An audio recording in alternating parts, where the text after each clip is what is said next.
For 10 years, I've had nightmares of that night.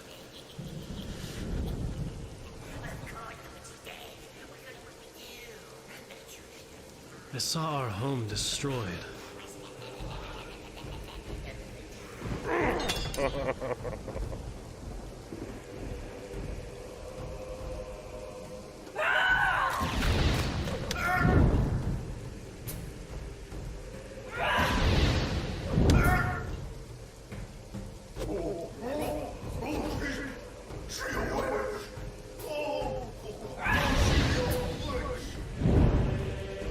I watched the closest woman I had to a mother die. This is fine work. Why have you done this? You killed my son.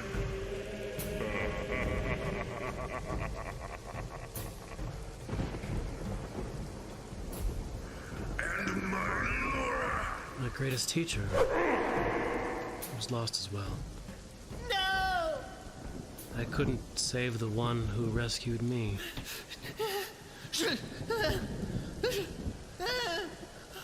My honor is my life.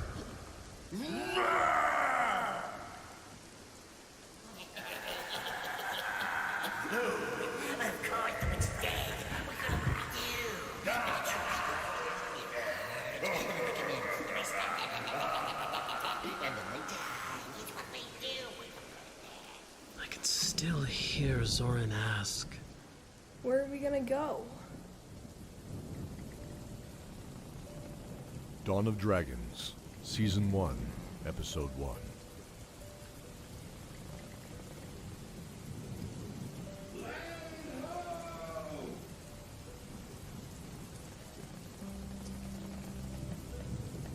Reading 5 fathoms with sand and broken shells, sir. Hard to port? The bosun's cry was heard, followed by the familiar and much anticipated pipe. A boy about 20 looked back from the rolling sea. His dark brown eyes fell to the 20-foot wooden arm he currently straddled. The deck heaved 40 feet below his bare feet as he gently swayed with the tide. The once great square sail, pulled up where he had tied it off 20 minutes ago, draped below him in billowing waves. He breathed with purpose into his nose and smiled. That smell of the dockside fishery was actually a welcome sign. It always reminded him of copper and cucumbers when it was pleasant. Today was one of those days. He could hear the busy dock with workers and laughing sailors taking to the streets ready to spend their hard-earned coin.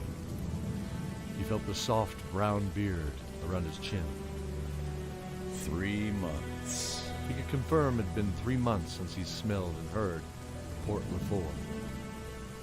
He grinned as he crawled his way through the web-like network of ropes used as a ladder. There's your pay, lads. Thank you for all your help. The stout purser passed out a small bag of coins that jingled to each of them in turn. His blue eyes shone from behind the ruddy face and dark orange beard. A smile broke through. Welcome home, Zoran. She walked down the street with purpose. Her long blonde hair was pulled back from her soft cheeks. Eyes blue like a deep ocean and lips that seemed to draw you closer, pulled back with a smirk as she shook her head ever so slightly. She knew there were eyes on her. She just didn't care. Nor did she ever care for the affections men provided. The dark scales of her armor cast a red hue at the edges, held back at the waist by a braided auburn belt, from of which swung a sheathed longsword capped on either end with simple brass work. It was a sword of purpose, not a fancy wall hanger. It was her paycheck. Her boots fell on the ground strong as she walked. The strength she possessed couldn't be seen where her arms alone rippled as she walked. The smell of sweet meadow flowers mixed with oiled steel and leather as she passed by. She returned from collecting payment for what she politely called a hunt. She was happy. This was another one she was able to subdue without death. prided herself in returning stolen goods or bringing in wrongdoers without bloodshed. She wasn't a butcher after all. Be certain, though, she made a living off of what she was good at. That sword was as keen as her persuasive voice, and her arm as strong as her startling good looks. Strong, beautiful, and absolutely dangerous. She turned to the door of the shop where the hammer rang against the steel in the next room. Good. She smiled. Opening the door, a wave of heat washed over her, the smell of burning coals and hot steel. She saw the young man in a dark leather apron hammering a glowing bar. His dark hair fell like raven's feathers around his face in a very traditional cut. His face was clean-shaven and glistened with sweat, about his strong chin. She smiled at her chosen brother. Benedict! He looked up and smiled gently. He put the bar back in the glowing fire and walked to her with a grin. Sophie, He threw his arms around her. when did you get back? Just now, I thought I'd stop by before going to the house. Thanks. It's great to see you. Tonight, Cordelia's performing at the Pig and Turtle. Will you join us? Of course! She thought of their little sister. She was amazing with both her flute and her voice. She should not be missed. Great. I'll see you at home. He patted her pauldron shoulder and returned to the forge. Sophie smiled. As she left, she felt a pang of regret gnaw at her heart. She remembered his brother, the only boy she had ever loved. I miss you. She whispered to herself as she left.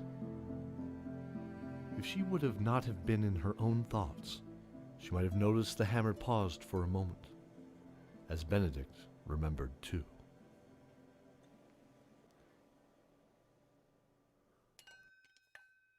Four cups of flour to 1 cup of sugar. Sprinkle of rose water and cinnamon. Beat 6 quail eggs. The kitchen was alive with the sounds of pans and smells of fresh-baked bread. A woman in a dirty apron was reading from an old scrap of parchment, carefully moving each item as she confirmed the ingredients. She paused and pulled her long red hair back from her face, revealing her slender jaw, high cheekbones, and her pointed ears. There was a decorated lacy cuff of purest silver around her left ear. It was shaped like a horse's head from the intricate twisting of the knotwork. Sitting across the oaken countertop sat her younger friend. Long black hair stood in contrast to her white blouse and corset. She was lost in thought as she commanded a small flame to dance over her knuckles. The heat wasn't enough to harm, it was just... Cordelia! Elevive barked, jarring the young girl from her concentration, causing the flame to vanish. Why, Elevive chuckled. Are you gonna help me or what? It's for your employer after all. Cordelia laughed. I'm sorry. I was just thinking. Cordelia was embarrassed. She wasn't quite sure how to respond. She hesitated, but Elevive could read through her. About what? Come, you can tell me.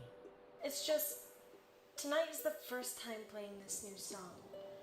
And it's great you and everyone else will be there, but She paused and summoned some strength from deep within. I wish Father and Mother were here. Elevive smiled. Oh, Cordelia. She wiped her hands on a cloth and walked to her, wrapping her arms around the young girl. I do too, kiddo.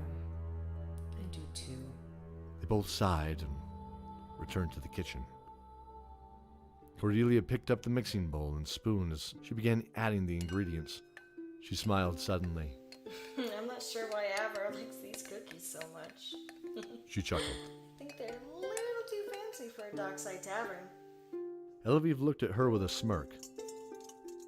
Well, even a dockside tavern is entitled to a little luxury now and then, I think. She laughed, thinking of the jovial little man. He was shorter than most, at about 5 foot even. Known for bold silks with gold and bronze accessories, the owner of the Pig and Turtle Inn was a kind and fair man. He wasn't a pushover, though, as Elevive had seen him leap onto a table in order to dress down a drunken Minotaur sailor who was being aggressively rude with one of the barmaids. Avar loved the ladies that worked for him. His true vice was sensual luxuries like soft silks, bold perfumes, gentle music, and delicate pastries. Some would whisper he was actually a half-dwarf, given his stature and love for the finer things. The door burst open and in walked Zoran. His deep purple tunic had been fastened over his white deck shirt, carrying his canvas bag of belongings over one shoulder with a small ivory statuette in the other hand. Yay! Cordelia dropped the spoon into a bowl and ran to him, wrapping him up in a big hug. He chuckled. Whoa there, kiddo. I missed you too. Oh, look. I made this as we made the journey to the Southlands. One of the mates had a piece of narwhal's horn. I beat him in a game of dice for it. He smiled proudly, but after seeing the look of disapproval on Elaviv's face, quickly continued. So, anyways, I was running the rigging, and really the journey was very calm this time. There were many hours that I had us sitting on the yard arm or on the larboard side, and we had a couple of benches set into the deck. I'd sit there and I'd whittle on this little guy.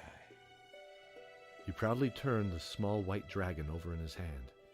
The head was pulled back to where its chin laid against its bowed throat, forming a strong S shape. Its lips were pulled back, showing rows of sharp teeth, and the hands and feet were one piece together, with the tail coiled in the original horn shape to form the base upon which it sat when he placed it on the counter. No matter the fact that Zoran thought it was crude in some areas, Cordelia was entranced. Oh, I love it. She said as she crouched eye level, matching its own gaze. Good, He smiled. because it's yours. She threw her arms around him. Zoran, thank you. Of course. Zoran said, chuckling, turning to Elaviv. And something for... Elaviv snickered. You know How you hate gifts. Yes, I know. Quickly recognizing how she hated to be interrupted as well, Zoran reached into his belt and pulled out the pouch of his earnings, a shameful, apologetic smile across his worried face. Elaviv laughed as she brushed his hand, holding the gold aside, giving him a big hug. Welcome home, you dirty pirate. And they all laughed at the cheery reunion. A few hours later, Elaviv was finishing packing the small lady's fingers styled cookies on a shiny silver baking pan she had placed a lace napkin on to make it look more, well, special. They couldn't afford fineries, after all. Benedict, Zoran, and Sophie were all getting caught up. Sophie had returned with a nice bit of money, enough to probably bring in a roast for the week. Zoran had paid the rent up to date, and Benedict had brought in some fresh apples and dried smoked fish from the dock on his way home. Cordelia was absent as she had left to go discuss with Avar the night's event he had planned and how her music would make... This will be a night to remember. Yes, indeed. A night to remember. She chuckled. Port Lafort really was a decent place for them. She missed her trees, but she periodically could leave and find an afternoon hunting in the forest a few miles out of town, a little peace to herself. She had her own memories, after all, and needed time, just herself, and the forest air, to keep those demons at bay. Benedict looked so much like his father, Lucilius, strong and proud. She smiled, and she thought how Cordelia was looking just like Laura Hanna. Zoran was shaping up to be a great man, but humble, unlike his father, Lord Pallas. She looked at Sophie. Sophie smiled at her friends and nodded as they told their tales, but Sophie's eyes would look out the window and look across the port of Lafort into the red-orange dusk beginning to settle on the town, looking for something. Elaviv sighed. She knew that look. Elaviv recognized that look in herself, as she had once loved and lost as well. But that was many years ago. Many more years than 10 years that had followed the children since that one night in Alanatkan. Quickly brushing his memory aside, she noted the time. All right. Are we all ready to go? Yes. Everyone excited rose up to go out into the bustling street where the street merchants had begun to pack up for the day, or to head and also join the bustling nightlife of the city. Elaviv chuckled again as she glanced protectively at the tray of treats in her hands, Avar's excitement plain in her mind. Everyone must come. This will be a night to remember. Yes, indeed. A night to remember.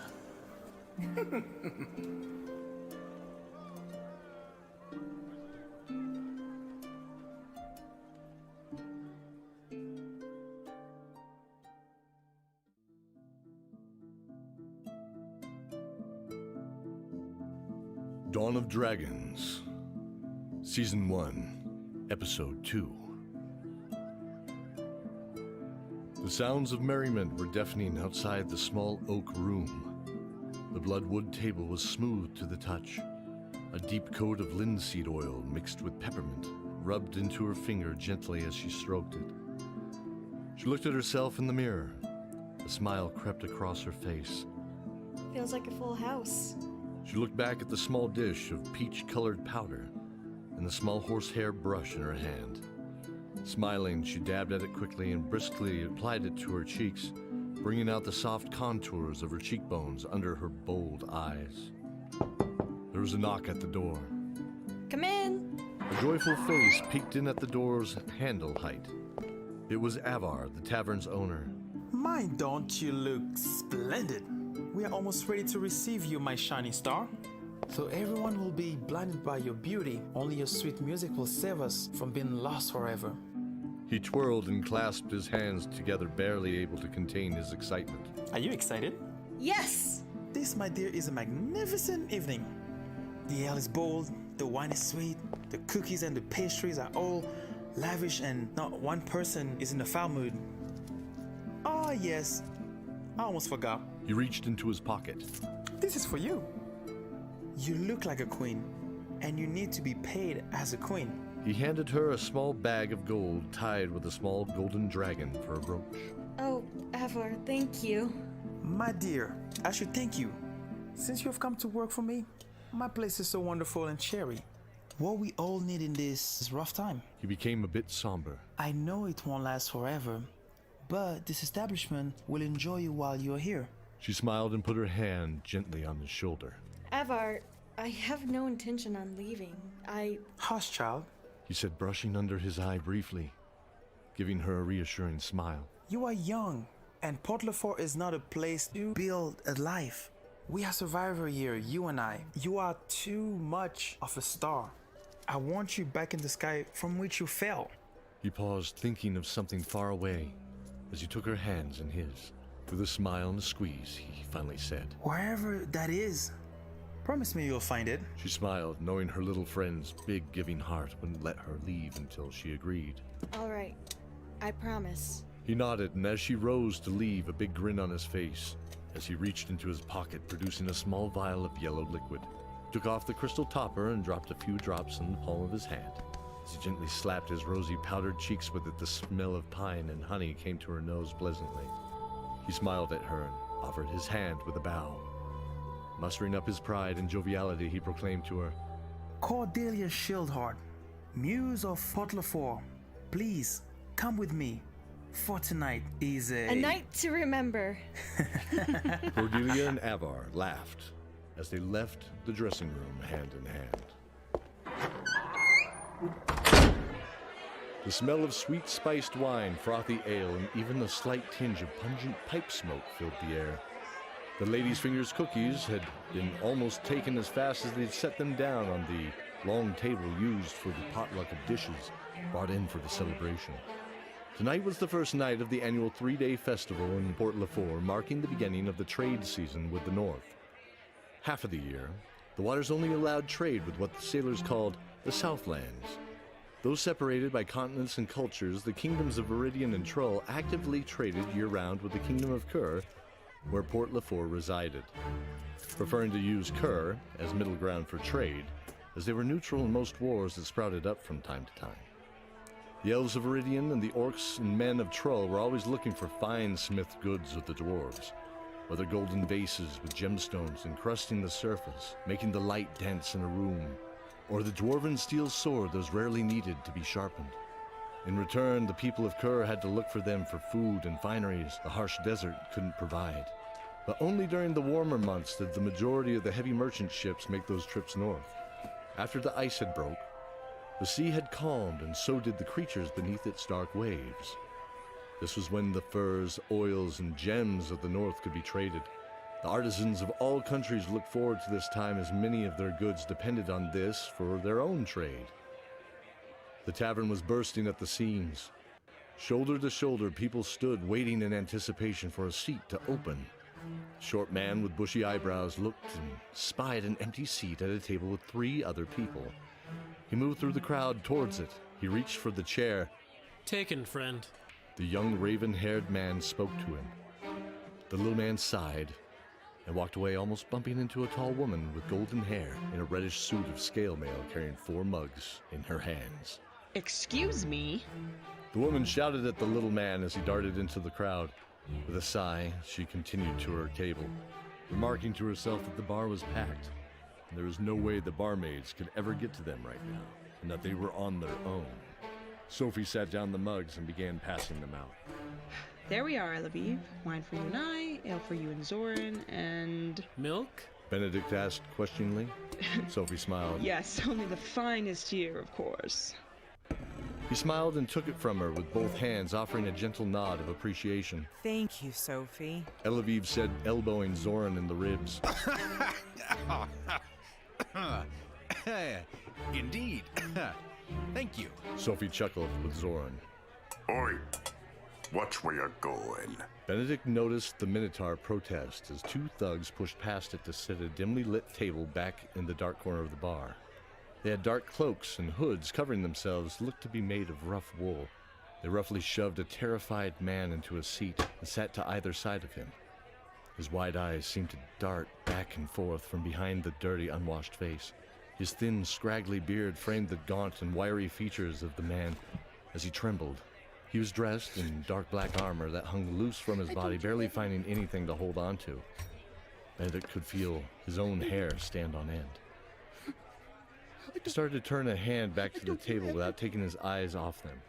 Hey, Zoran, do you see...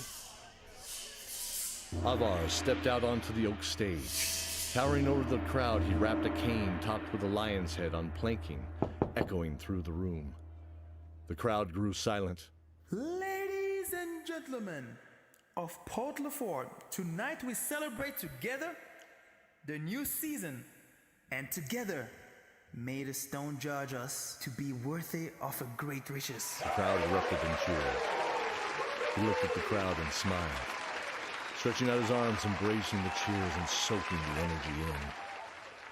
Benedict was staring at the dark men. They were motionless, the terrified man looking like he was about to cry. My friend, she is not a stranger, nor is she a stranger to you. Without further ado, please welcome the muse of Port Lefort, Cordelia. The crowd cheered for the local favorite. Benedict noticed the smaller of the 2 cloaked men turn toward the stage sharply. After a moment, his shrouded head turned side to side, scanning the area. 3 other musicians had taken the stage, flanking Cordelia. They each nodded and smiled before the tavern went deathly quiet. They could hear her breath as she raised the ivory flute to her lips, a small carved dragon dangling from her wrist.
The bar erupted with cheers as Cordelia bowed her head.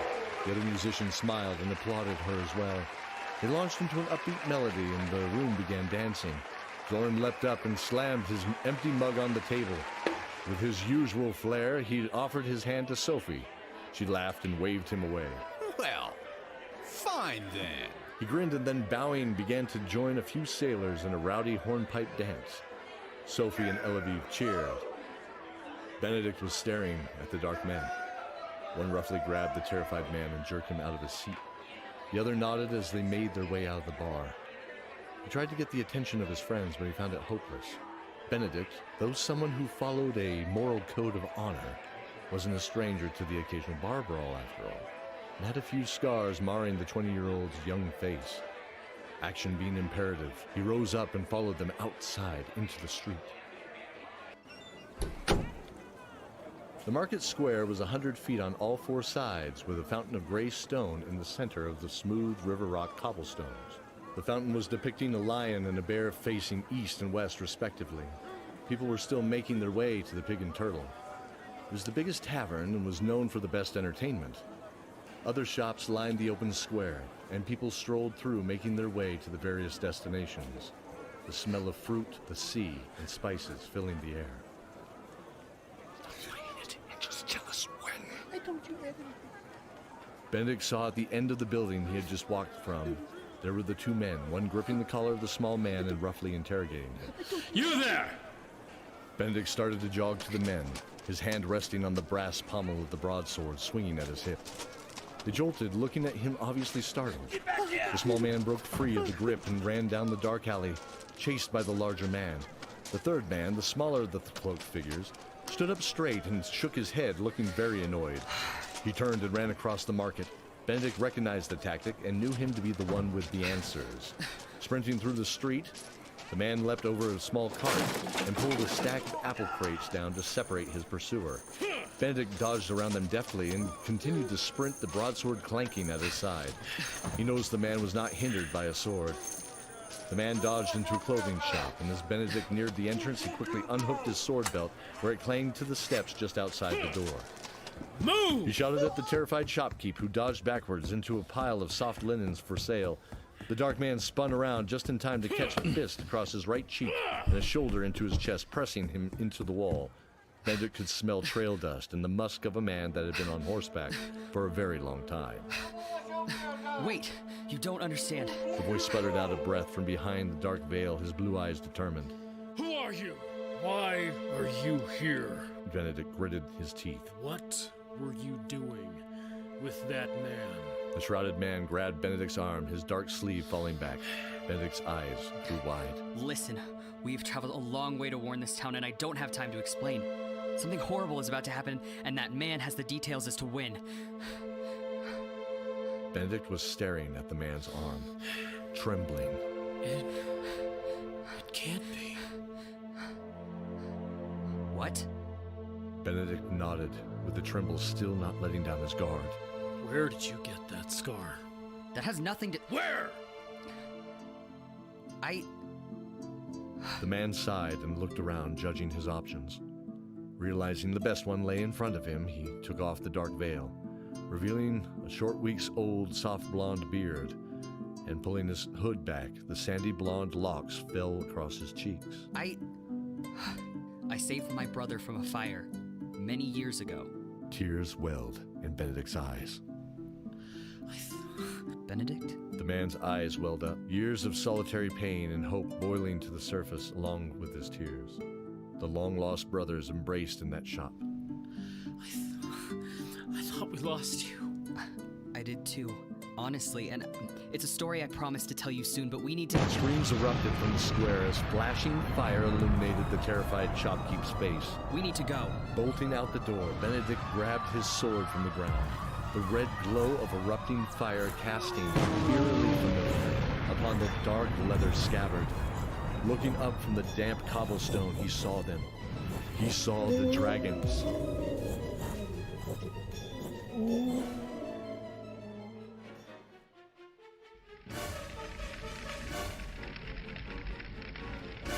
Dawn of Dragons, Season 1, Episode 3. Fire was erupting into the tavern from stage right, billowing like tendrils of amber along the ceiling like writhing snakes. The age-old varnish taking the coarse, acrid smoke from the burning bloodwood, tar, and oak beginning to fill the hall. Cordelia! Sophie yelled at the woman on stage. Jump! Cordelia was shocked. She looked back at Avar. The small man blew her a kiss and waved, mouthing out goodbye with a smile on his face, tears welling in his eyes before he dove into the stairwell to the backstage. Nimbly dodging the burning debris falling from above, blocking the way for larger people than he. Now! You don't have time! Elaviv yelled. Snapping back, Cordelia nodded. Her eyes narrowed slightly as she jumped off the stage into Sophie's arms. Zoran was shoving a few panicked stragglers out the door. What's going on out there? Do you hear that? Something's coming. Move! The world is ending. What does it matter? Move or you will too! With a final shove, he pushed them out of the way as a fiery beam crashed to the floor where he once stood. Mother of... Hey! Over here! He waved to Elaviv and his sisters. They pointed at the exit adjacent to him along the smooth stone brick wall. The bitter smell of the smoke burned the throat, and the greasy texture hung close to the body as Zoran made his way to the exit. Coughing, a hand grabbed his and pulled him free of the smoky room into the night air. The air cooled his lungs immediately, but then his ears filled with the screams. The roar from above sounded like 100 lions, and huge wings that blotted out the night sky beat heavily in his ears as it passed overhead to land by the fountain. Astride his back was an orc clad in black-scaled armor. She yelled guttural commands at the dragon. The dragon was everything Zoran had seen in a nightmare. Its twin horns pointed forward and down its skeletal snout. Green, smoking acid dripped from its maw as it drooled, looking at the people running from it in the square. Get down behind the barrels! Sophie still had his arm and was still roughly joining Cordelia and Elaviv behind the large casks on the side of the pig and turtle. Where's Benedict? I don't know. Fear overcame Elaviv as she realized she didn't know where the young man had gone. That realization was echoed as each of them looked at each other in turn. Elaviv looked around. She was too level with the ground. She needed a better vantage point. Zoran, you know how to get to Viridian from here, yes? Zoran nodded, puzzled. I'm going to try to see Benedict from above. She pointed to the long roof behind them. If we get separated, go to Viridian. The first port on the coast is Akesh Balol. First port. Is that the... Yes. She smiled happily. He recognized the port city. That's the common name for it. First port. From there, we sail west to Bells. She took a deep breath, seeing their puzzled face. It is time for us to move on. We can find more answers in the Ivory Library. Cordelia's eyes grew wide. She had heard stories of the Ivory Library and the vast knowledge contained on its endless shelves. Supposedly every bit of history, science, technology, and magic was documented here and guarded by the legendary stone monks. The stone monks were not cruel or righteous. They were avid guardians of the cosmic balance. Elaviv looked at Sophie and smiled before darting to his stack of crates, bounding effortlessly up the rough-cut wooden planks to the roof, never disturbing a single one, as if she was a bird's feather on a gentle breeze. More roars rang out above, followed by one from the black dragon currently in the square. The deafening thunder from those leathery wings kicked up dust and embers from the street, causing Sophie to shield her eyes from the gusts. Another dragon, this one deep blue scales and a yellow smooth underbelly, landed with a lurch as it whipped its tail to a street cart filled with vegetables. This was followed by a much larger crimson-scaled worm, with dark black beard of horns and scales around its chin. Two horns shot up and back from its skull as it whipped its head to the side to roar at some scurrying, terrified people. Cordelia was frozen. She was horrified and entranced at the same time. Here in the flesh were dragons. Those great dragons of legend her father had told her about so many years ago. The red dragon took an uneasy step towards the stack of barrels they hid behind. Zoran ducked low with the other two and motioned a single finger in front of his lips to indicate absolute silence.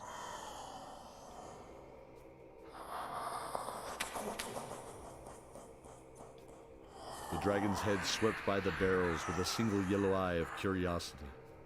The black slit of an iris dilated slightly. Fury, let us discuss the plan for this great city. A deep shout came from his back. The dragon swung his head back to the dragons in the square. It was Zoran's turn to be shocked. He wide-eyed craned his neck over the barrels with Sophie and Cordelia. Is that? None other. Zoran saw the huge man drop from the back of the red dragon with the crown of dragons on his black-haired head. He held a huge sword in his hand. His heart was pounding deep in his stomach. There was the silver dragon turtle pommel, with two red eyes glowing with power. Hello, Father. He spat, restrained behind clenched, angry teeth. Lord Pallas strode to the center of the three dragons. The orc rider nimbly slid off her mount to join him. The dark chain shook like chimes as she walked. The third rider was shrouded. The pale hands clutched a haft of a large studded mace. Their eyes shone out like two orange-red glowing embers from behind the dark veil. They too dismounted and joined the other two riders for their conference.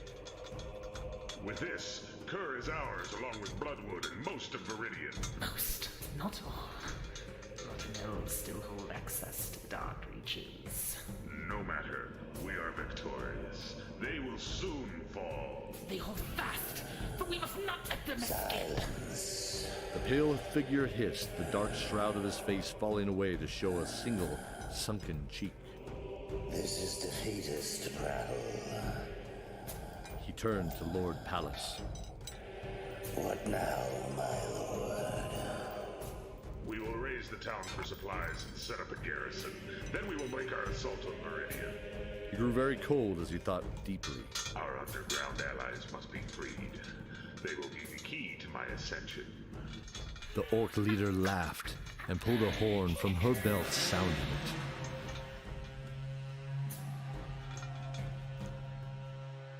From the shadows, orc armies began to appear and flow as a single chaotic mass into the square and shops from Cordelia's right. Zoran. He was still intent on his father, the source of 10 years of hate from that night and a loveless relationship before then. The night he had lost his best friend. Zoran! What? Sophie stood and shoved Zoran out of the way as a huge cleaver-like blade crushed the barrel they were behind. Zoran rolled and stood on his feet, his rapier deftly in his hand. He moved to Cordelia, who was cupping a small bolt of fire in her hands that slowly began to grow. Sophie swatted a great axe to the side as she drove a shoulder to the orc, knocking him backwards.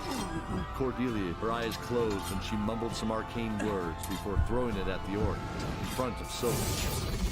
It met its mark, exploding in a shower of sparks, sending the orc back on his heels to the ground. They darted across the courtyard towards an open alley the orcs hadn't reached yet. The red dragon roared and swung a tail at them as they scattered, barely missing the muscular tree trunk-sized limb. Zoran rolled under it, feeling the breath of wind as it sailed mere feet from his body, smashing into the store face for a bakery, sending flour dust and a plume out of the gaping wound of the wall. Go! He shouted at Cordelia, who was wide-eyed next to him. Rising up, he heard a shout. Standing on the rooftop was a figure. Her flame-red hair cascaded from her shoulders, keeping time with the fire now surrounding her. Elaviv calmly drew an arrow to her cheek before sending it loose. The arrow sailed across the courtyard, slamming into an orc pursuing two other figures. She recognized the armor of one. Definitely was Benedict, but the other ran alongside him with two crude orcish daggers drawn. They continued to run to the alley. Elavie felt the heat of the fire dancing across her back as she fired arrow after arrow covering their escape.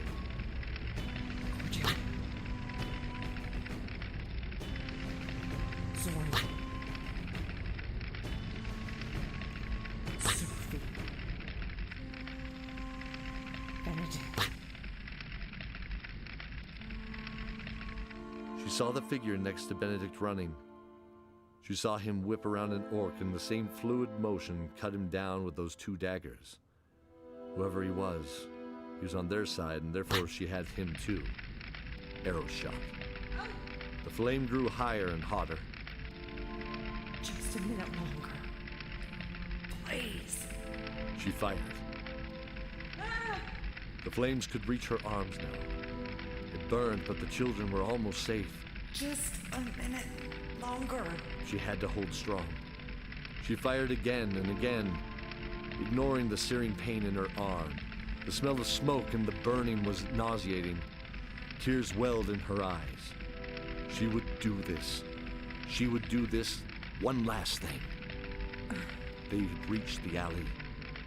She sighed.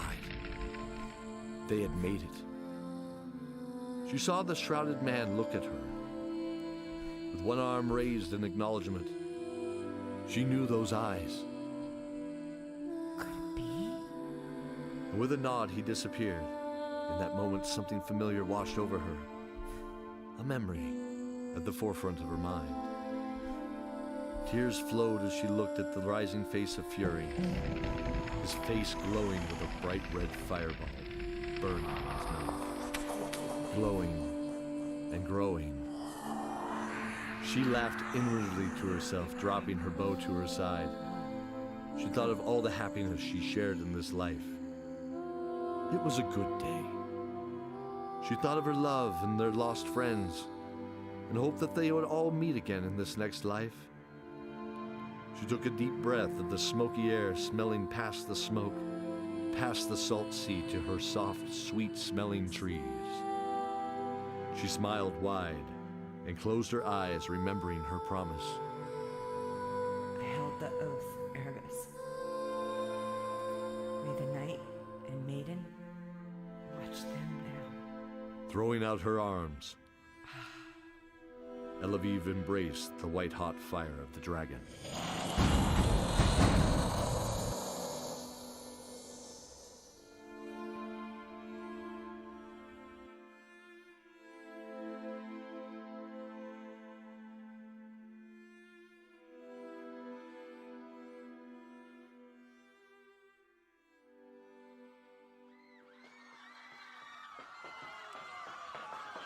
The children shot into the alley, the sounds of the city being taken down slowly dimming as they made their way in the dark, musty alleys to the edge of the city. Wait. Soren panted. Wait. Who are you? He pointed at the shrouded man. We don't have time, but soon Sophie's eyes grew wide. No. She stepped forward and the man looked away quickly. You don't understand. She reached out. Is it? As her hand closed on the hood, the man's hand clasped hers gently. His eyes were pleading with her, not because of fear of her knowing, but of him finally leaving his shroud of 10 years of fear and pain. He sighed and pulled back his hood, his blonde locks cascading to his shoulders. I dreamed of seeing you again every day, Sophie. Oh my God. Zane. Sophie embraced him with hot tears cutting past in her soot-stained cheeks.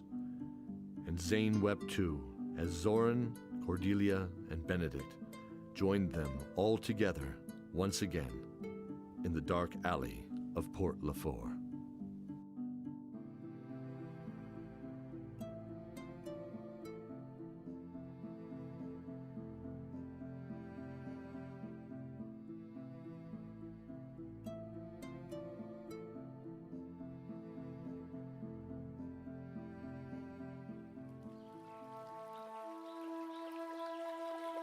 Dawn of Dragons, Season 1, Episode 4. Her hands broke the crystal-like surface of the cold forest stream. The smell of the meadow flowers mixed with aspen and birch sweetly. She smiled, thinking of her friend's stories of how the forest calmed her and set her spirit free.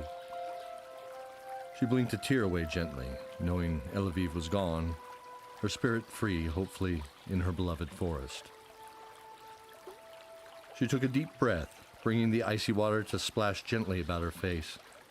She imagined the battle being washed away as well in her mind. She drew breath and counted, and remembered. The hard branch Carlin used to train with struck her across the thigh, dropping young Sophie to her knees. Ow! She said through clenched teeth angrily. Now count, Sophie. Count until you're calm. Carlin, being 17, towered over her. Her raven black hair cascaded about her shoulders. Icy blue eyes stared at her with no emotion. The eyes of a killer, the eyes of her sister. 1, 2, 3, 4, 5. Sophie panted for air between breaths shortly, her anger holding her in its grip. Slower. You must breathe to fight. Every breath should give you more power. 6, 7, 8, 9, 10. She could feel the air in her lungs and the power it brought. Her blood slowed, feeling rich and full. She stood up, and her sister smiled wryly. Good. Sophie? Zane's voice snapped her back to reality. What? Sophie was short in her response, sounding agitated. It's just, I wanted to tell you. What? That you've been alive this whole time? That you're sorry you abandoned us? That you abandoned me? No. Sophie, Zane drew in a deep breath. I wanted to tell you about what happened. Fine. Sophie glared at him. I'll listen. She sat hard on a fallen log, crossing her arms.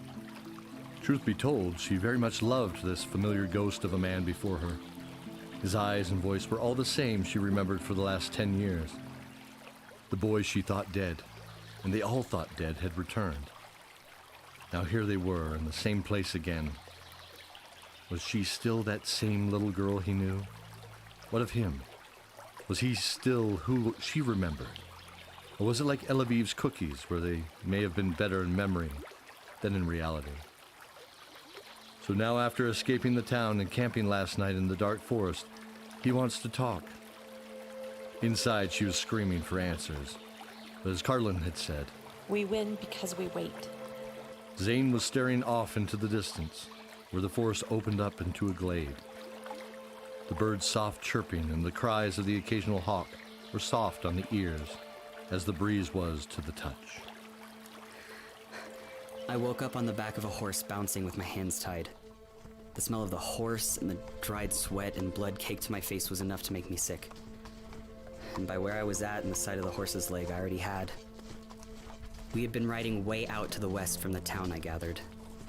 Despite my nose's damage, I began smelling something else. Muggy, like old dishwater. I could hear voices mumbling to each other. I don't remember much else. I was given to an old dwarf named Silas. Silas was rough and hateful. He'd smack you for breathing out of turn, let alone stepping out of line. He showed us smaller ones how to go deeper in those mines than the tall folk, as he called everyone else. We would slide those wooden trays in front of us, and we scurried on our bellies in the dark. God, Sophie, it was so dark.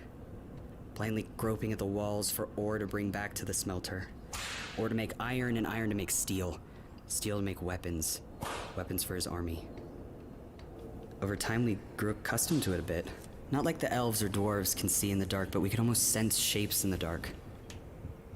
Feel the dark. Feel how close the walls were to us as we drug our trays in that endless dark. Anyways, I did this for a long time until one day... You, boy, get up, fetch my mug. I looked up to see a large ogre towering over me. His eyes were still adjusting to the light in the mineshaft junction where we brought back our collections. Boy! To be honest, I couldn't hear him very well. Being in those tunnels really makes you distant. Like you aren't a part of this world. I just kind of stared at him. I said, boy, fetch. I remember him hitting me across the cheek so hard stars danced across my squinting eyes. Zane was all I could mumble. What did you say to me? Zane. It felt so good to say I forgot about the pain. I hadn't heard my own name in so long. I knew I could die, but I didn't care. This big lunk of an ogre would say my name or I would die trying. My name is Zane. He grabbed me with one hand and threw me against the wall. I felt every jagged rock edge dig into my back while the wind flew out of my lungs. He cursed as he walked to me, drawing a cracked leather blackjack from his belt. I sputtered on the ground, unable to move, and then I saw him. Back down, Sledge. The ogre stopped immediately, and from behind him appeared a tall man in black, tattered, tight-fitting clothes. A great club was strapped to his back, though, looking at the muscled arms hidden beneath the dark leather bracers and the blue-black cotton sheds, he didn't need it. His chest was protected by a dark set of charcoal chainmail with leather segments sporadically placed. It was his face. Zane paused for a moment, thinking. The smell of the trees was lost to him, and the running brook at his feet no longer captivated him. Suddenly, Zane snapped back and cupped his face in his hands, taking a deep breath of air. He shuddered slightly. Sophie put her hand on his shoulder. He looked at her and smiled. It was his eyes. They were blood red. He had no face, well, none that we ever knew. See, there was the same black gauze covering the helmet he wore. The black horns the only thing protruding out, curving down towards the front of the face like an angry bull. Sledge backed up, looking both disappointed and scared at the same time. We'll keep an eye on this one. Why wait, Maldros? I think Silas hobbled over, glaring at me. He's no good here. He walked over to me. Maybe your pits would be a more suitable place for someone as irresponsible, lazy, and generally worthless. He jabbed me with the crooked stick he carried to drive the point of each word. Maldros sneered at me from behind that mask. Yes. Why wait, indeed. Hey! Zoran's voice shook Zane back to reality. He came up to them in a light jog. Are you two ready to hit the road? Sophie stood up and checked her sword's fit. Yeah, I think we are, Zane said briefly. Zoran nodded and walked back to where Cordelia was packing their small collection of shared supplies in a small backpack. Zane, Sophie began softly. I can only imagine what you've been through. I hope you understand if I'm... She paused. Truth be told, she never stopped loving him, nor did she think she could. Little did she know he felt the same for her. It's okay. He smiled. I don't think we should jump back into where we were. He offered her a hug with a crooked smile she knew all too well. If she had any doubts this was really him, they were dispelled in that moment. Where we were? What, when we were 10? Let's just start here. We don't need to talk about then. She smiled and pulled back, looking into his eyes. Let's begin here and now. Will you stay with us now? Forever, Zane said with a smile. I never want to leave any of you again. Then come, let's go. Friends? For now, Zane Shieldheart. For now. Cordelia smiled at Benedict. It's good to hear her laugh again. Sure is. Benedict smiled at their happiness. It was like a dream come true. They were all back together again.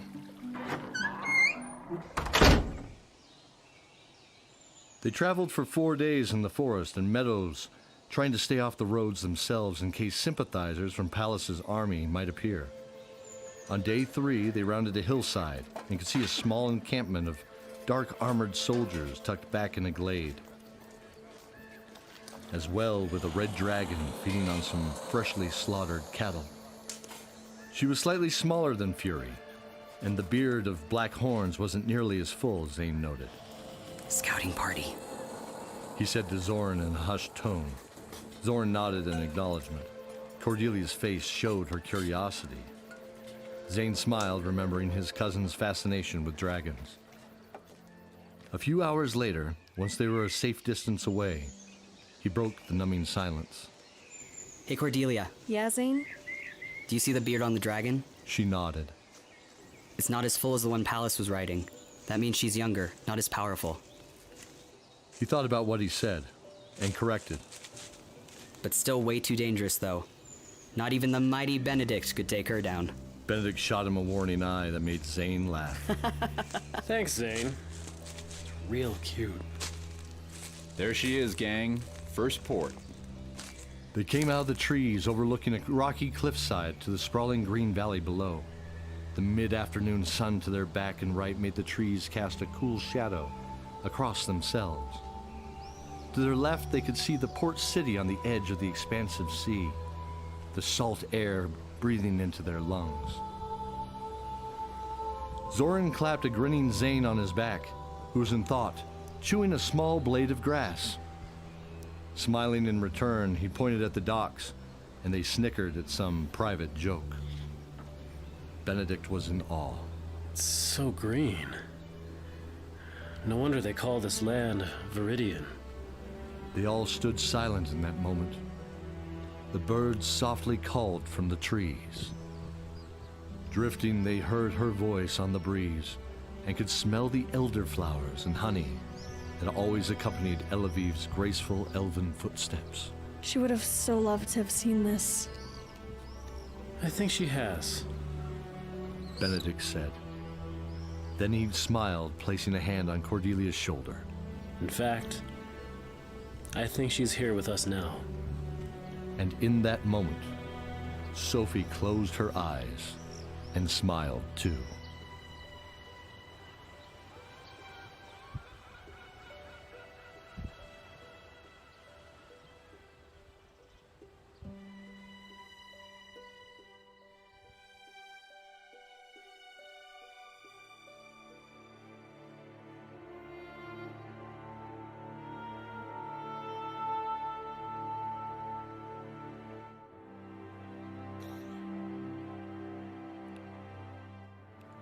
Dawn of Dragons, Season 1, Episode 5.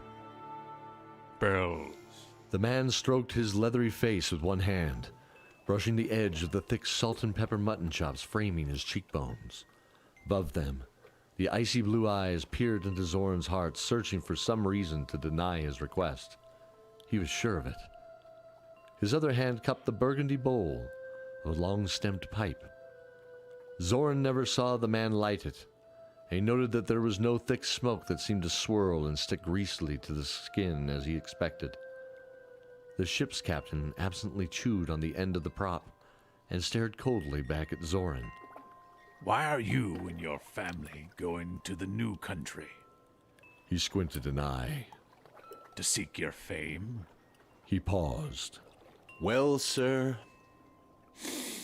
we're leaving because... Shut your gob, boy. The old captain leaned in, and in a strong, forced tone that reminded Zoran of a crashing tide on a rocky shore, continued. I can hear the winding of a tale like a fishing reel. Best not to lie to me. His breath was hot, and Zoran's face went flush. He sat back, his voice softening slightly. Your hands don't look like your fancy clothes. Zoran looked at the purple velvet tunic he was wearing. He had saved months and months of his own money to buy the soft garment last year. The family had said that it was his money to save and spend as he saw fit. Of course, a few games of cards didn't hurt to expedite those savings, or some dice. He looked at his hands. The palms were calloused, though the nails were manicured. The plain silver ring on the right hand was dulled from years of work with his hands. The ring itself, Benedict had made him from an old spoon. What else can you offer, besides the gold? Zoran stared at the pouch of their gold on the table. Remembering.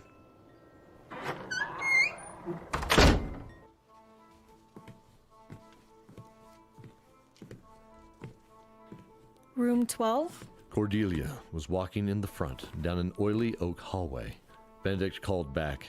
I think it should be that last one. The door was a varnished black. Zoran knew this was to keep the sea from rotting the wood itself. The smell was musty, and the humidity gave it a thick, almost greasy feel. Cordelia gripped the cold forged iron and squeezed the thumb latch. Entering the room, they saw the one bed and the faded carpet on the floor. Zoran pushed in and flopped on the bed. Ah, this'll do. He kipped up almost immediately, laughing. No, just kidding. Zane and I have work to do. Zane looked puzzled. We do? Yup. See, we need to get to Belle's, and we only have 20 pieces between us all. Ah, gotcha. Wait. Benedict broke into the conversation. No. For the umpteenth time, Benedict, it's not wrong when it's an agreed-to game. You could lose what little we have. Not now. Zoran looked at Zane. Oh, no. An all-too-familiar grin cracked the recently morose and distant Zane. No. Sophie smiled. No. No. Zane ignored his brother.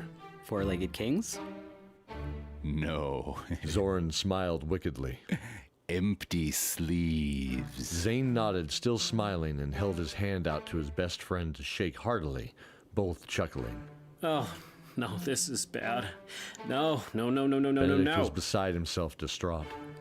He knew inside those two could do anything, including ending up in the local lockup empty-handed. Cordelia hand clasped her cousins gently. You have to trust them. But they could lose everything. Then where will we be? Cordelia didn't know how to answer, but she looked at Sophie, listening to Zoran and Zane plot out how they were going to profit tonight.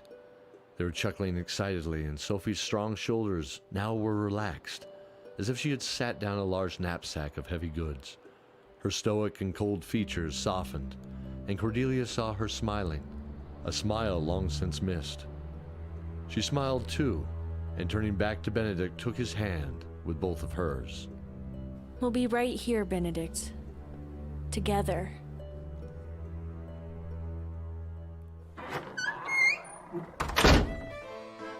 The tavern was floored with dark-stained oak slabs cut together seamlessly. Years of scrubbing with coarse stones gave it a smooth, matte quality, much like the decks of the ships in the harbor Sophie imagined. Blue cedar. Benedict remarked in admiration of the bar as he ran his hand on the surface. The bar itself was made of a single long plank of the wood. It is a tree common to the Viridian forest and known for its natural resistance to rot. The plank was oiled and polished to a high sheen, illuminating the natural gray-blue hues of the ancient wood. The leather-bound armrest was soft to her touch as she leaned on it. Cordelia sat at the bar next to her, eating some green vegetables with a tart-smelling sauce. Rosemary. She loved that smell. It took her back to their old kitchen in Port Lafort. There you go, milady. A local mead from Akesh Balal. The barkeep sat down a plain pewter goblet with a honey-yellow liquid swirling gently in it. He smiled gently at her. His elven eyes and high cheekbones graceful in the soft light from the iron braziers hanging from chains throughout the large room. You will find the currants sweeter than any other. He leaned in, drawing his golden eyes to soft slits.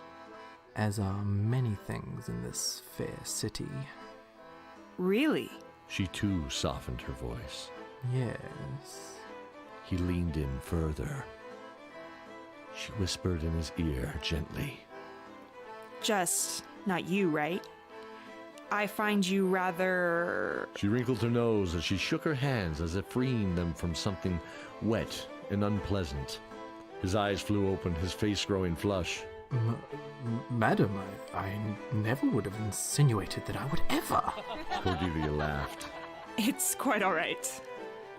Sophie smiled at her friends. It's a good night to celebrate. I thank you for the good laugh, and this wine is quite delicious. Red-faced, the bartender bowed to her before moving to the other end of the bar where he saw other patrons to tend to. Yeah, that's how I like The it. game was going well, Zoran thought to himself. The 5 other players at the round dark wood table placed 3 cards face down in front of themselves. They each took turns drawing face-up cards and either adding them to their hidden hand or placed them in the center with coins to pay the pot. These cards could be taken as an alternative to drawing cards on a player's turn. Once 6 cards have been drawn, the hands are all revealed, where the winner takes all for the best hand. Zane was at a table of minotaurs behind the player directly across from him. Boisterous and loud, they were all regaling each other with stories and a common bonding ritual called the boast. This was good, but risky. Zane was giving signals to Zorn by what he saw from the hidden cards from that side of the table. The risk was not getting caught. It was the Minotaur's accelerated consumption of ale, and Zane being half their size, that truly had him concerned. Hey, you over there, quit daydreaming. Are you gonna fish or are you gonna draw? Oh, today is a drawing day. Zoran coolly replied, staring at the player to his immediate left. He could tell the card depicting 4 stars around the crown that the dark-haired halfling 3 seats to the right laid down was the card that he wanted. Her black and honey-curly hair graced a dark brown scalp that was shaved around the sides and back, leaving the top in a dozen thick spiked and beaded tufts that bounced when she had raised the pot 2 silver. Not that he needed it, but that the man to his left most likely needed it a little bit more, given the slight inhale when she dropped it into the pot. The man was furious. His wiry goatee seemed to twist like an auburn lightning bolt from his pointed chin. Are you for Now real? it trembled ever so slightly, his golden eyes flashing a warning to Zoran smiled purposely, discarding a lion reared back with 2 paws ready to attack. Taking a small silver coin shaped like a square. Oh, come He on gently now. tossed that as well into the center of the table where the core of the wood was a light beige, easily used as their pot for the game. The lion and 1 silver raised. Your turn, good sir. You've got to be kidding me. The man drew a card from the deck he was calling a fishing hole. Mumbling, he immediately placed the same card into the pot. An axe leaned against a stump on a felled tree. Good. At least he's not playing axes. Zoran had thought. He looked to Zane as the half-elf woman began her turn. Zane's hand was a balled fist on the left thigh still. Someone had the stone. He'd hoped by laying down the lion, another of the major cards, that would lure them out to take it. None yet, he thought. He also was noticing Zane beginning to sway a little. Ah! A pox on Palace. One of the Minotaurs began. He's destroyed our fair cities and enslaved many to his dark army. I hope he chokes on his pride and drowns in his own blood. Zane laughed. He's nothing. I should know. Zoran's heart sank into his shoes. What is he doing? He wondered, panicked. Oh, would you now? The Minotaur retorted, his muzzle slightly sneering. Well, I fought for him 5 years ago. Until I lost this. Holding up a stump of an arm ending into a brass 3-pronged fork. You cast me out to die, I reckon. But I walked back here to First Port, and I have been here ever since. I was in Bloodwood. The Minotaur squinted his eyes. He lowered his black horns from the sides of his head, crossed his massive arms, and leaned back. Bloodwood. He snarled. Mine must have been terrible with you there. Zane laughed. I'd be lying if I said I didn't do my part to make things a little harder for old Doom and Gloom there, not just in the mines. The Minotaur laughed and clapped him on the back. Salute, little man. The smaller horned female Minotaur with deep blue eyes tapped her mug on her ornate bronze breastplate, the other two raising their mugs in salute to their newfound friend. Oi! Oi! Fuzzy face! Zoran looked at the halfling standing on the chair and glowering towards him. Her dark brown eyes burned like hot coals. And yup! She plopped down with a grunt. It's 2 to you while you were off daydreaming. She shook her hands and rolled her eyes. Zoran sighed, tossing 2 silver coins into the center pile. The game lasted deep into the night. Benedict looked up from his mug and saw Zoran approach, a bit sheepish. So, there's good news and bad news. What's the bad news? I only made a profit of 4 gold after the bar tab. A certain halfling and I will never be friends, and your brother is currently vomiting into a bucket. Benedict was stunned. This was a colossal waste of time. We can never get to Bells on Zoran this. was being dressed down by Benedict for his Again, irresponsibility. gambling away, you Sophie think you're gonna make worriedly something looked out at of it. Zane, bent over a bucket at the table. There were 2 smaller Minotaurs laughing and clanking mugs with a stoic female, and a 4th. The largest male, she assumed, was the leader. He had 3 warrior braids ending in large silver clasps, and his scarred face showed the story of many battles. She noted with a smile that he had his gray and black furred arm around Zane's shoulders, gently patting him with one massive hand. Never do. You His other was always a mess trident things up. resting on the now table. People are throwing up into buckets, and I don't know what god I can pray to. Zoran, who are they? Sophie interrupted. Benedict froze as Zoran smiled his crooked grin. He chuckled. Well, that's the good news. Seems Zane made good friends with the first mate and some of the main crew of a ship called the Sun God. They sail to Bells tomorrow. Said I just needed to talk to the captain about passage, and he may be able to work a deal. Benedict laughed and shook his head. Cordelia smiled and looked at her cousin, the hero of the night, head first in a foul and sour-smelling bucket. Oh, God. What'll it be, son? The captain smiled, already knowing the answer. Zane and I can help on deck, and I'm skilled at the lines and ship's boat duties. Benedict is a talented iron worker, and Sophie can lend her sword if need be. The captain nodded and thought before continuing. And the raven-haired girl? Well, Cordelia is He paused. The superstitious crew wouldn't take kindly to a wizard, he was sure. She'd be branded a witch and cast overboard as soon as they found out. Healer. A talented and skilled practitioner of the healing magics of the world, of which I do not fully understand. That's what I wanted to hear. You all pull your way to Bells and we'll be happy to have you as crew. Let's get started. We weigh in an hour. The captain took a long draw from the pipe in thought as he turned to look out the small window to his right. It opened to the harbor, and more specifically the dark mahogany-colored hull of the Sun God, gently bobbing at rest.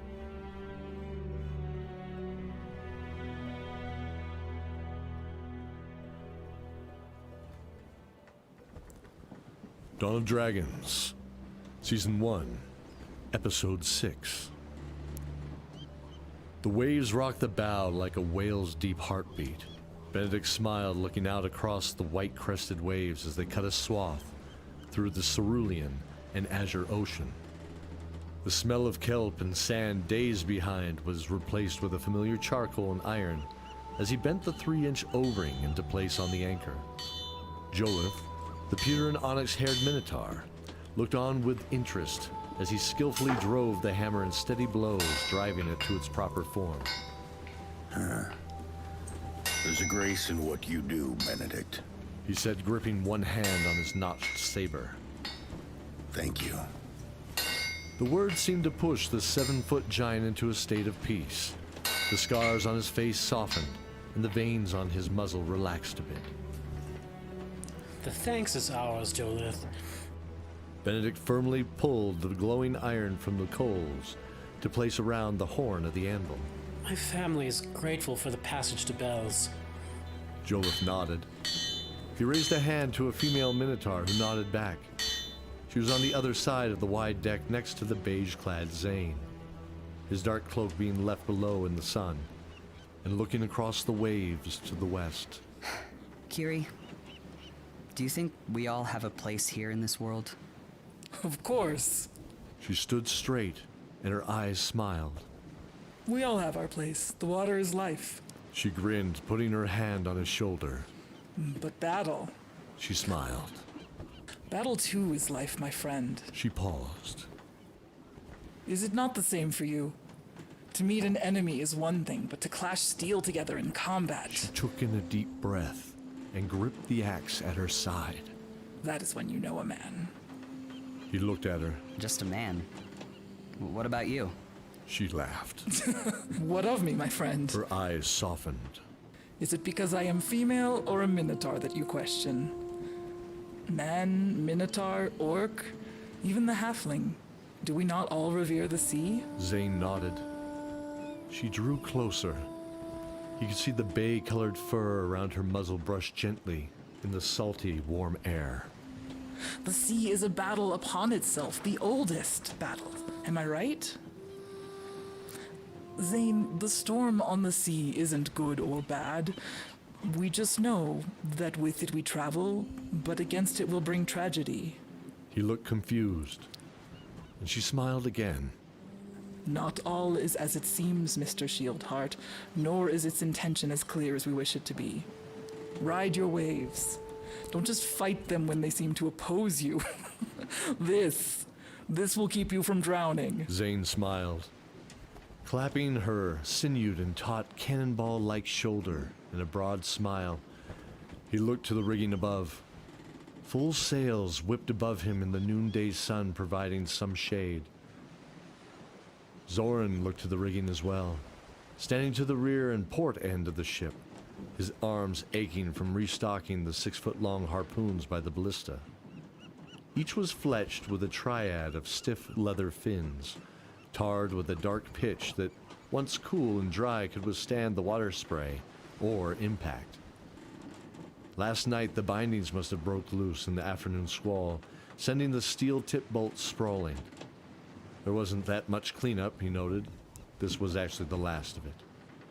He looked to the ship's armament, the ballista, 2 8-foot crossbow erected at the rear of or aft defense, with 2 more fore or front on either side of the bow. All 4 corners. They were all set. Excellent.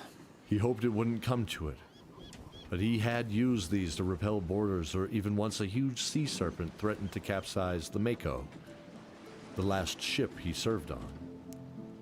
The truth was, that was the inspiration behind Cordelia's ivory dragon he had carved until 4 weeks ago. He had no idea what a dragon truly looked like. He had a memory of a painting mixed with the reptilian face of that 80-foot serpent. That was what he had assumed they all looked like. He thought of the skeletal visage of that black dragon, and the blue with its swept thin horns. He paused. Fury. He thought of the huge red dragon his father had partnered with. A partner? He still nervously pondered. Was he jealous?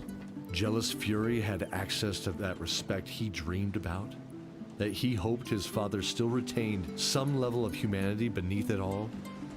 He shook his head. No. Only partner he has is in death himself. As he felt the taut fibers of the thick hempen cable of the ballista's bowstring, he noted the panels of yew, with a core of ash making up the arms. An 8-spoked hand crank could be used by one person in a pinch, but that would take a lot of strength. He looked out across the waves. Elaviv. He thought of her on the rooftop, firing arrow after arrow, as he and Cordelia ran from the orcs, rushing through the courtyard, Sophie fighting furiously. He saw Fury facing her, and her proud, defiant face. He thought of himself younger, asking her, Well, where are we gonna go now? Whoa! The deck of the ship rocked heavily enough to jar loose a barrel rolling across the deck. Shouts began to come from the crew. This time it was much harder and definitely came from underneath. Zoran ran to the port side, seeing a huge dark shape, much like an egg, but a size similar to the ship itself, pass under the hull, huge spikes protruding from it. The deck groaned and heaved starboard. The captain appeared from the rear door to his quarters and ran up the stairs to Zoran. Sophie followed from the mainmast. What do you see, lad? Fear racked Zoran as he realized with much certainty. Whale? Sophie said as much as questioned next to him. Good guess, but no. That was a dragon turtle. The captain stamped and clapped his hands. Bah, of all the rotten luck. Those things are so greedy. If they sense the gold on that little necklace of yours, even they won't stop until they take it. All for its rotten nest in the deep. He looked to Jolith and pointed above. Jolith turned to Zane. All right. Hey, all right, full sails, brothers, eh? Zane nodded and ran across the slick deck to the mainmast.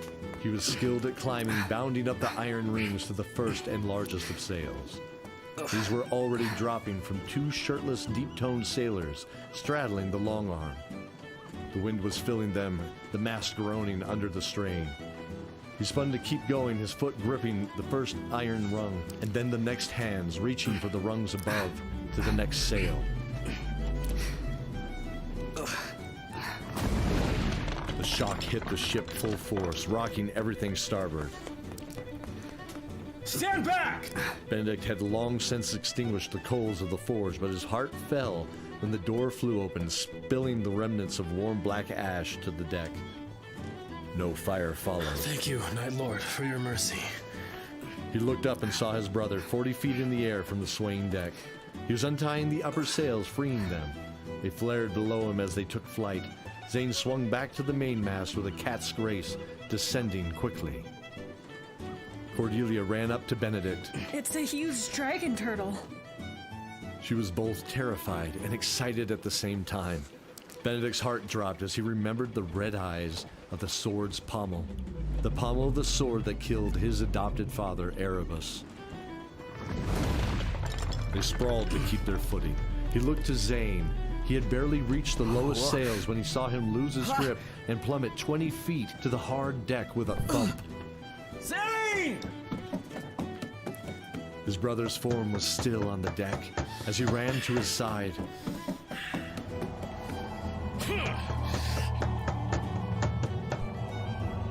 The huge maw of the dragon turtle came up and over the top of the deck. The smell of rotten fish and hot steam overwhelmed him. It drew in a deep breath, but it roared in pain as a 6-foot pole stuck out of the nape of its thick, leathery neck at the base of the jagged shell. Benedict was horrified. Frozen in place, alone in the center of the deck, mere feet from the appetite of this enormous monster. While standing in front and protecting his brother, he weighed his options. Zane! Oh, boy. He looked back at Cordelia. Her eyes were enormous. Talk to him? He was dumbfounded. What? He swore she had just mouthed out for him to talk to it. He turned as the huge maw dropped down to his level on the deck, its huge dark blue eyes peering into his soul's being, its lips pulled back, revealing the rows of jagged teeth when— Wait! What do you want? The dragon turtle's dark green face turned. An eye opened, and it said, Help me. Time stopped. Zoran froze behind the ballista. Cordelia's face was contorted with a confused smile. Sophie buried her face in her hands. The captain dropped the pipe from the corner of his mouth to the deck with a thunk. What are you doing? Benedict kicked Zane before he ruined one of the most amazing and precarious conversations of their lives. How can we help you? It motioned at the harpoon in its neck. It lowered itself onto the deck, swaying the ship to one side. When Benedict cautiously approached it, past the giant maw now relaxed, past the blue eye looking at him pleading, he could hear the deck groan under the weight of the giant. He gripped the 2-inch thick pole and pulled sharply and quickly, successfully freeing it from its neck with a groan. Thank you, my friend. Zoran looked at Sophie sheepishly, shrugging, feeling a great bit of guilt. Why are you here? Benedict questioned. Elves.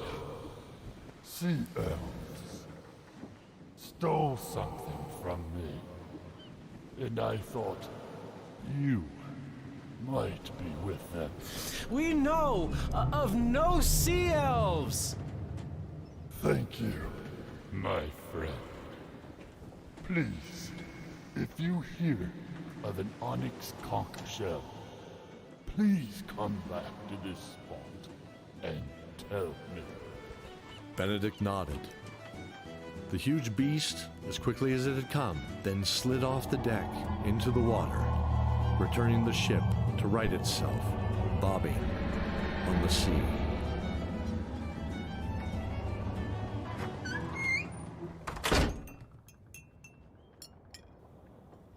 The dinner table was eerily silent that night. No one could truly understand what had just taken place, and it was easier to just ignore the insanity. They stared blankly into the shallow wooden bowls, cradling a few stewed potatoes and a chunk of fatty salted pork. Using a stale roll to mop up the starchy brine, they then chased it with a bitter flat ale. Or water, if you were in Benedict's place. The stale air was moist and dank in the mess below deck. The myriad of smells from the cooking, thyme and lemon scent, was welcome amongst the strong musk and salt their bodies smelt of after the day. Adding to it was the captain's pipe smoke. We have 6 days till we make it to Bells. Provided the winds stay favorable, you'll be ready to start your new lives. The captain nodded at Zoran. Thanks again, lad. Thank you, Captain Trisket. Zoran smiled and went back to his potatoes, knowing they tasted sweeter for some reason. 3 days and they'd land in the great and rich country of Bells. Cordelia knew the most about the clerics known as the librarians of the Ivory Library. She said there would be a price to use and research the knowledge they protected. It said if you need to know something, they know that very thing. There's little that is not known by the librarians. She had paused on the deck of the ship, he remembered, clutching the ivory statue he had made her.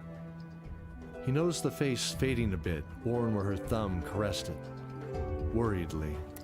I will approach them and request entrance, as I'm the only one versed in the arcane ways. She turned to him.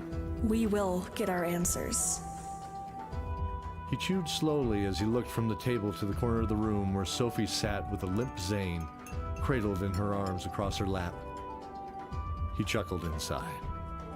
They both claimed to not be hungry, and it was the first time since the first embrace over a month ago that they were really seen together. I'm dying, Sophie. Sophie was mopping his cut and bruised brow with a cool, herbal mint-smelling rag. Zane. No, really, I feel like everything's growing cold and dark. Just... She smiled and shook her head gently. shut up.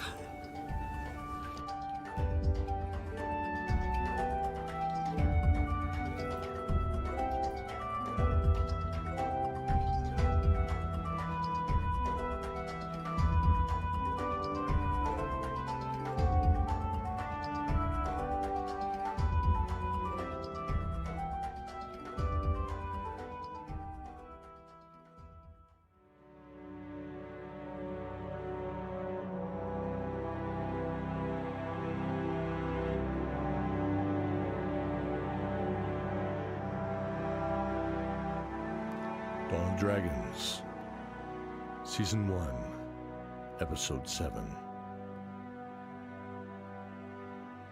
Cordelia walked between the rows of tomes, each binding varied from canvas-dyed burgundy, with a simple silver corners, to dark tobacco leather, a sunburst of oiled colors leading to the bronze and pewter rounded caps, showing a lion and bear on the front. She lost herself in the blue cover, drifting on a memory not too long ago, when they first entered the great port city of Bamil, in the Nation of Bells. A giant statue greeted them, made from smoothed granite, depicting a knight standing 80 feet tall, faint silhouettes of seagulls circling about his head and torso, a sword in his hands pointing outward, held out in a salute to those entering the city. He was to the left of the ship's bow as they came into the cove. She smiled. Port. It was port side. She pictured Zoran's smile in approval of her memory of that particular lesson. The knight watches over Bemmel. Zoran read the large plaque at the statue's feet. Benedict, your Knight Lord, watches the Platinum City. That has to be good, right? Absolutely. Benedict, ignoring the sarcasm, bowed his head in reverence to the holy statue. And you, my friend. Zoran laughed as he shook his head. This. Cordelia smiled as she saw the book. Was a recounting of the time during the Bloodwood and Viridian Wars 30 years ago. She was given access to the rows of tomes soon after arriving in the Ivory Library, 120 miles to the northwest of Bamil. They had come on foot, traveling just over a refreshing, uneventful week on the well-traveled road. She ran her hand